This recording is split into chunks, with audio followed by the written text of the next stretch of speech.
Satkhira city college সংলগ্ন সাতক্ষীরা যশোর মহাসড়কের পাশে অবস্থিত আধুনিকা বিউটি পার্লার অ্যান্ড বুটিক্স হাউসে গ্রিল কেটে চুরির ঘটনা ঘটেছে।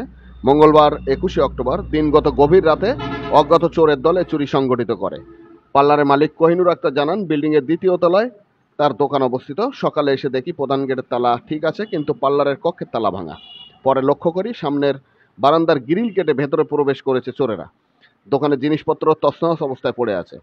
তিনি আরও জানান, চোরেরা একটি সেলাই machine, hair straight machine, hair clipping machine, বেশ কয়েকটি দামি থ্রি পিস, সেট কাপড়, নগদ 10,000 টাকা ও প্রসাধনী সামগ্রী সহ মূল্যবান মালামাল নিয়ে গেছে। এখনও থানায় অভিযোগ করেনি, তবে পাশের দোকানদার ও নিচতলার কোচিং সেন্টারের শিক্ষক আনারুল স্যার ও পবিত্র স্যারকে জানিয়েছে। শীঘ্রই থানায় লিখিত অভিযোগ দেব। স্থানীয়দের অভিযোগ, এই এলাকায় রাতের বেলা মাদকাসক্ত যুবকদের আনাগোনা বেড়েছে। তাদের ভাষায়, রাত গভীর হলে কিছু বখাটে যুবক সিটি কলেজ ও এর আশেপাশে এবং মহাসড়কের ধারে বসে গাঁজা সেবন করে।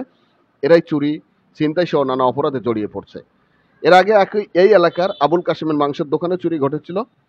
সে সময় চোরেরা মাংস কাটার অস্ত্র, দাড়িপাল্লা, বাটখারা চুরি করে নিয়ে গিয়েছিল। মাংস ব্যবসায়ী আবুল কাশেম এ বিষয়ে বলেন, এ চুরিগুলো গাঁজাখোরদের কাজ। স্থানীয়রা ক্ষোভ প্রকাশ করে বলেন, মহাসড়ক সংলগ্ন এ এলাকায় নিয়মিত পুলিশ টহল ও মাদক বিরোধী অভিযান না চালালে বড় ধরনের অপরাধ ঘটার আশঙ্কা রয়েছে। তারা প্রশাসনের কাছে দাবি জানিয়েছেন মাদকাসক্তদের চিহ্নিত করে ব্যবস্থা নেওয়া এবং রাতের বেলা টহল জোরদার করার জন্য।